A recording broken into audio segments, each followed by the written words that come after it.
سوچا تک نہیں تھا۔ دادا جان کی طبیعت بہت خراب تھی، ان کا آپریشن چل رہا تھا۔ ڈاکٹر کے مطابق ان کو بہت بڑا جھٹکا لگا تھا، جس کے نتیجے میں انہیں ہارٹ اٹیک سے گزرنا پڑ رہا تھا۔ خداش یہ تو سمجھ چکا تھا کہ جس تکلیف سے وہ گزر رہے ہیں اس کی وجہ کہیں نہ کہیں ان کا سب سے چھوٹا اور لاڈلا بیٹا احمر قربان کاظمی ہے، جس کا نام و نشان تک اس حویلی سے ایک عرصے سے مٹا دیا گیا تھا۔ دادا جان نے اپنی زندگی میں ہی اپنے 2 جوان بیٹوں کو کندھے دیے تھے، ایک نہیں بلکہ 2 بیٹوں نے بڑی جوانی میں ان کا ساتھ چھوڑ دیا تھا۔ شاہ خاندان اور کاظمی خاندان کی دشمنی کی اصل وجہ بے شک کوئی نہیں جانتا تھا، کیونکہ یہ راز آج بھی دفن تھا، لیکن یہ بھی سچ تھا کہ قربان کاظمی کے بیٹے ساگر کاظمی کی موت کے پیچھے کی وجہ کہیں نہ کہیں شاہ خاندان تھا، لیکن احمر کاظمی کی موت کی وجہ اب تک کوئی نہیں جان پایا تھا، اور یہ راز شاید ان کی موت کے ساتھ ہی دفن ہو جانا تھا۔ لیکن اب خداش اس راز کو مزید راز نہیں رہنے دے سکتا تھا۔ وہ جاننا چاہتا تھا کہ آخر اس کا چچا احمر کس طرح سے مرا، اور آج اتنے سالوں کے بعد دادا جان کو اپنے بیٹے کی یاد کیسے آ گئی، جو ان کے اصولوں کے خلاف تھا، جو ان کی آنکھوں میں آنکھیں ڈال کر ان کے اصولوں کو رد کر دیتا تھا، جوان جو ان کا سب سے باغی بیٹا تھا، جو جتنا لاڈلا تھا اتنی ہی اپنی کرنے والا تھا، اور اس نے ہمیشہ اپنی ہی کی تھی۔ تیسرے دن دادا جان کی طبیعت کافی حد تک سنبھل چکی تھی، لیکن سب کی پریشانی اب بھی برقرار تھی۔ شادی میں پورا خاندان موجود تھا، ایسے میں رسم آگے پیچھے کرنا یا پھر ڈیٹ بدلنا بہت مشکل ہو گیا تھا، جس پر دادا جان نے کہا تھا کہ سب کچھ اسی دن پر ہوگا جس دن طے پایا ہے۔ لیکن دادا جان کو فی الحال ہسپتال سے چھٹی نہیں تھی، وہ تو ایسے میں کوئی رسم کرنا ہی نہیں چاہتے تھے۔ وہ اپنے دادا جان کے بغیر اپنی کوئی خوشی کیسے مناتا، لیکن دادا جان کہہ رہے تھے کہ ساری رسمیں تب ہی ہوں گی جب وقت مقرر کیا گیا ہے، اور دادا جان کی ضد کے آگے آج تک کہاں کسی کی چلی تھی جو اب چلنی تھی۔ گھر میں ایک بار پھر سے شادی کی تیاریاں ویسے ہی شروع کر دی گئی تھی۔ مہندی کی رسم جو اس رات نہ ہو سکی آج ادا کی جا رہی تھی، جبکہ رخصتی جو 3 دن کے بعد تھی وہ اسی دن رکھ لی گئی تھی تاکہ کسی مہمان کو پریشانی نہ اٹھانی پڑے۔ دیشم تو دادا جان کی حالت کا سوچ سوچ کر پریشان ہو رہی تھی۔ یہاں ان کی جان پر بنی ہوئی تھی اور گھر والوں کو شادی کی فکر لگی ہوئی تھی، اسے تو سب پر غصہ آ رہا تھا۔ مایوں میں ہونے کی وجہ سے اسے ہسپتال بھی نہ جانے دیا گیا، جبکہ مایوں میں تو خداش بھی تھا، لیکن وہ گھر میں واپس ہی نہ آیا۔ یہی تو اس گھر کے اصول تھے، مردوں کے لیے الگ، عورتوں کے لیے الگ۔ وہ بے وجہ تو ان کے سامنے آواز نہیں اٹھاتی تھی، وہ ہر بار بیکار ضد تو نہیں کرتی تھی، لیکن یہ ساری باتیں اس کے علاوہ اور کوئی نہیں سمجھ سکتا تھا۔ وہ اب تو اسے ہمسفر بھی ایسا دے دیا گیا تھا جو صرف اور صرف اپنی بات کو صحیح سمجھتا تھا۔ شادی کے بعد یقیناً وہ کبھی اس سے کچھ پوچھنے یا جاننے کی ضرورت محسوس نہیں کرے گا، اسے ابھی سے اپنی قسمت پر رونا آ رہا تھا۔ کیا بات ہے، تم پریشان لگ رہے ہو؟ جب سے کالج سے واپس آئے ہو میں نوٹ کر رہا ہوں کہ کوئی پریشانی ہے تمہیں، کیا حرم کو مس کر رہے ہو؟ سیام کافی دیر سے نوٹ کر رہا تھا، اسی لیے پوچھے بنا نہ رہ سکا۔ نہیں، میں اسے مس نہیں کرتا، صرف چند دن کی ہی تو بات ہے، اس کے بعد وہ ہمیشہ کے لیے میری ہو جائے گی، تو پھر ابھی سے مس کر کے کیوں بیکار میں دل کو خجل کرنا؟ میں تو کسی اور بات کو لے کر پریشان ہوں۔ وہ کچن میں داخل ہوتے ہوئے بولا تو سیام اس کے ساتھ ہی کچن میں آ گیا۔ نائس لاجک، یعنی کہ حرم کی پریشانی نہیں ہے۔ بتاؤ کس چیز کو لے کر اتنی سڑی ہوئی شکل بنائی ہے؟ وہ اسے دودھ میں پتی ڈالتے دیکھ کر پوچھنے لگا۔ یار میرے دادا ہسپتال میں ہیں، زندگی موت کا کوئی بھروسہ نہیں ہے، اب تک کوئی خبر نہیں ملی، اسی چیز کی پریشانی ہے، اس نے بہت سیریس انداز میں کہا تھا، جبکہ سیام سے اس کا اپنے دادا کے لیے اتنا پیار ہضم نہ ہوا۔ تو تمہیں تو خوش ہونا چاہیے کہ تمہارے راستے کی سب سے بڑی رکاوٹ، تمہارا سب سے بڑا دشمن اپنے انجام تک پہنچ گیا ہے۔ تمہیں اتنا پریشان دیکھ کر کچھ عجیب لگ رہا ہے، کہیں دادا کی محبت تو نہیں دل میں جاگی؟ وہ سراسر مذاق اڑانے والے انداز میں بولا تھا۔ سیام، میں مذاق نہیں کر رہا، سیریس ہوں میں، وہ اسے گھور کر بولا تو سیام فوراً اپنا مذاق چھوڑ کر اس کی طرف متوجہ ہوا۔ آئی ایم ریئلی سوری یار، مجھے نہیں پتا تھا تو اس معاملے کو لے کر اتنا پریشان ہوگا۔ کیا ہوا ہے تیرے دادا کو اور کون سے ہاسپٹل میں ہیں وہ؟ وہ فوراً معذرت کرتے ہوئے کہنے لگا تو یشام اسے دیکھنے لگا۔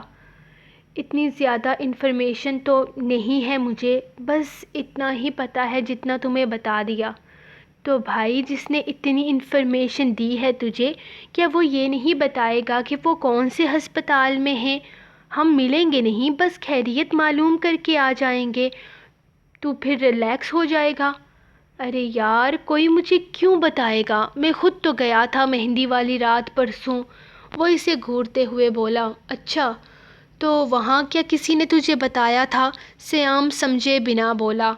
کوئی مجھے کیوں بتائے گا سیام، کیا میرے پاس اپنی آنکھیں نہیں ہیں؟ مطلب تو نے اپنی آنکھوں سے دیکھا ہے ان کو ہارٹ اٹیک ہوتے ہوئے؟ پھر تو تجھے ان کی کنڈیشن کا اندازہ ہوگا نا؟ ہاں مجھے ان کی کنڈیشن کا اندازہ ہے، اسی لیے تو پریشان ہوں، میں کیسے پتہ کروں، کچھ سمجھ نہیں آ رہا۔ ہاں بات تو کافی پریشانی والی ہے، لیکن تیرے سامنے ان کو ہارٹ اٹیک ہوا تو نے کچھ کیا نہیں؟ پتہ نہیں وہ کیا پوچھنا چاہتا تھا، میں کیا کر سکتا تھا، بیٹھ کے دیکھتا رہا، وہ مرنے ہی والے تھے لیکن ان کا پوتا آ گیا، وہ بد مزہ لگنے لگا۔ سیام پریشان سا اسے دیکھنے لگا۔ میرا تو ارادہ تھا آخری سانس تک بیٹھ کر دیکھتا رہوں، لیکن میں وہاں سے چلا آیا، مجھے تو پتہ نہیں زندہ ہے یا مر گیا، کہیں مر نہ گیا ہو۔ تھوڑی دیر پہلے والی فکر مندی کا مطلب وہ اب سمجھا تھا۔ انہیں ہارٹ اٹیک کیوں ہوا یشام؟ وہ اسے گھورتے ہوئے پوچھنے لگا۔ شاید اسے لگا ہوگا کہ اس کے بیٹے کی روح بدلہ لینے کے لیے اس کے سامنے آ گئی ہے مجھے دیکھ کر، یا پھر کچھ اور، سچائی تو برداشت ہوتی نہیں ہے اس سے۔ ابھی تک ایک ہی جھٹکا دیا تھا، دل تھام کر بیٹھ گیا، وہ بدمزہ ہو رہا تھا۔ شاید وہ قربان شاہ کو اتنی آسان موت دینے کے حق میں نہیں تھا۔ پھر تو تجھے خوش ہونا چاہیے، سیام سینے پہ ہاتھ باندھ کر غصے سے بولا تھا۔ اس کا مقصد پورا ہو رہا تھا تو یہ منہ کیوں لٹکایا ہوا تھا اس نے؟ پتہ ہے کیا سیام، میں پہلے بہت خوش تھا جب وہ میرے سامنے مر رہا تھا، مجھے لگا 2-3 منٹ میں وہ مر جائے گا، لیکن جب میں واپس آ رہا تھا میں نے سوچا اتنی آسان موت، ایک جھٹکا لگا اور مر گیا۔ ابھی تو میں نے اسے بہت سارے جھٹکے دینے ہیں، ابھی تو میں نے اس سے اپنی ماں کی بدنامی کا انتقام لینا ہے، ابھی تو میرے باپ کا حساب باقی ہے، اتنی جلدی تو بڈھے کو جانے نہیں دوں گا میرے وجود میں اپنا خون برداشت نہیں ہو رہا تھا نا اس سے۔ جب اپنی ہی پوتی اس ناجائز کے نکاح میں آئے گی، بڈھے کا کیا حال ہوگا؟ ابھی تو میں نے بہت کچھ دیکھنا ہے، اسی لیے تو پریشان ہوں کہ بڈھا کہیں میرے بدلے سے پہلے اوپر نہ پہنچ جائے۔ تیرے پاس حرم کا نمبر ہے یا پھر کالج میں کہیں پر اس کے گھر کا نمبر لکھا ہو؟ اخلاقیات نبھاتے ہوئے مجھے اس کے دادے کا حال تو پوچھ لینا چاہیے نا۔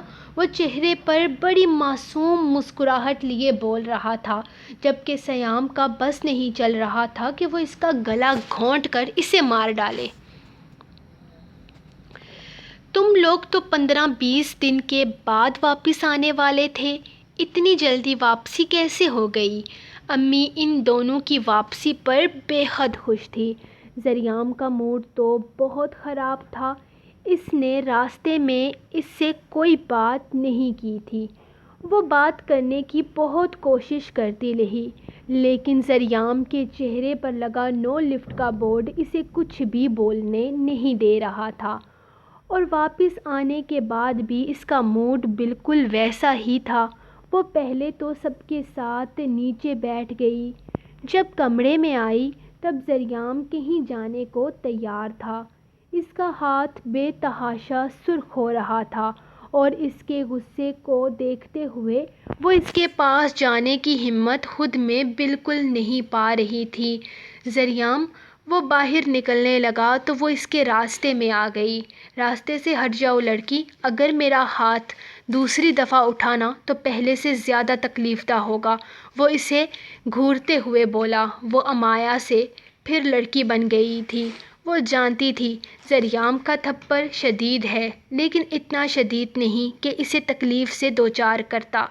لیکن اسے وہ تھپڑ تکلیف دے ہی کہاں رہا تھا، اسے تو ذریعہ کا رویہ تکلیف دے رہا تھا۔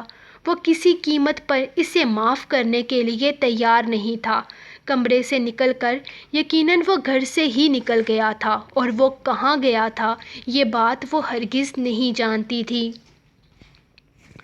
دادا جان ہسپتال میں ہی تھے، لیکن گھر پر مہندی کی رسم شروع کر دی گئی تھی۔ وہ نہیں چاہتے تھے کہ اپنے پوتے کی زندگی کی سب سے بڑی خوشی میں وہ رکاوٹ بنے۔ خوش تو کوئی بھی نہیں تھا، لیکن پھر بھی دادا جان کی بات سب لوگ مان رہے تھے۔ مہندی کی رسم بہت سادگی سے ادا کی جا رہی تھی، کوئی شور شرابہ نہیں، کوئی ہلا گلا نہیں۔ رسم کے فوراً بعد خداش ہسپتال چلا گیا تھا، جبکہ گاؤں کی کچھ عورتوں نے سادگی سے رسم مکمل کر کے اسے اس کے کمرے میں بھیج دیا تھا۔ اس کے دونوں ہاتھوں پر مہندی کا گہرا رنگ آیا تھا۔ یہ الگ بات تھی کہ فی الحال یہ دیکھنے کا یا اس چیز کو نوٹ کرنے کا ہوش کسی کو نہیں تھا۔ بارات کل کے بجائے پرسوں رکھی گئی تھی۔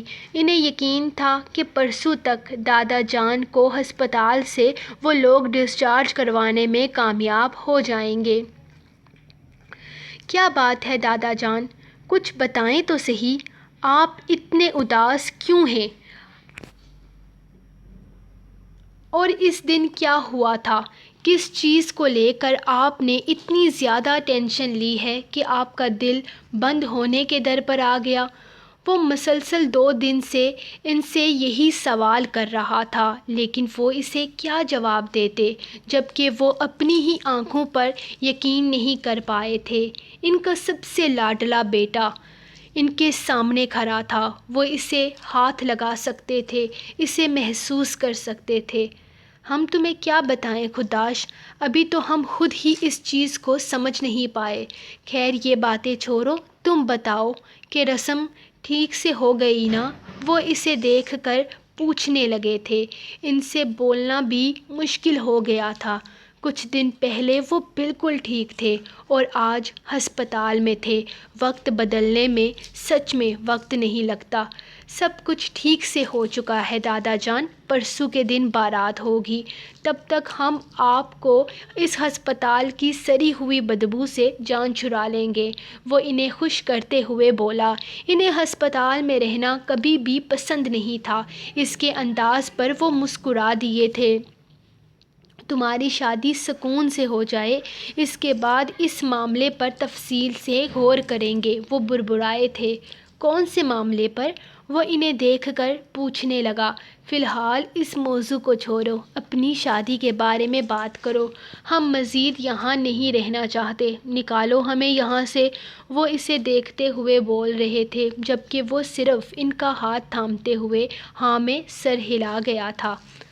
مہارانی، تو کیا واپس صرف اس کمرے میں رہنے کے لیے آئی ہے؟